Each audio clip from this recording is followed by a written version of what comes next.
வணக்கம். நான் உங்கள் அபிமான சத்யா பேசுகிறேன். வெல்கம் டு சத்யா சந்தே பாத் கிச்சன். இன்றைக்கி வந்து நான் உங்களுக்கு ஒரு சின்ன டிப்ஸ் தான் சொல்ல போகிறேன். யூஸ்வலாக பார்த்தீங்கன்னா இந்த நிலக்கடலாம் நம்ம நல்லா வறுத்ததுக்கப்புறம் என்ன பண்ணணும் அப்படின்னு சொன்னால் இந்த தோலெல்லாம் எடுக்கும்போது நம்ம வந்து அந்த காலத்துலலாம் பார்த்திங்கன்னா இந்த குழம்பு உரம்லாம் வச்சுருப்பாங்க. அதில் வச்சுட்டு புடைப்பாங்க. வெளியில் அந்த திண்ணையில் மொத்தத்தில் வச்சு புடைப்பாங்க. அப்படி பறந்து போயிடும்.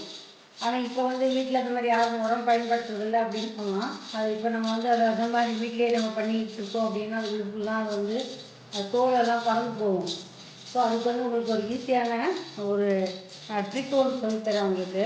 ஃபஸ்ட்டு வந்து இந்த மாதிரி தோல் இருக்கு இல்லையா, இதை நல்லா என்ன பண்ணணும் அப்படின்னா கையால் நல்லாவே அதை வந்து அந்த தோல் ஃபுல்லாக போகிற அளவுக்கு நல்லா அதை மிக்ஸ் பண்ணி விட்டுணும்.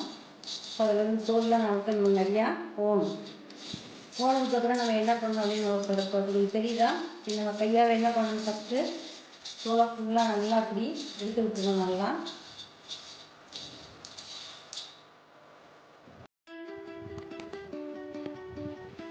இப்போ இது மாதிரி இதை வந்து என்ன பண்ணணும், ஒரு ஆயில் கவருக்குள்ளே விட்டுருங்க.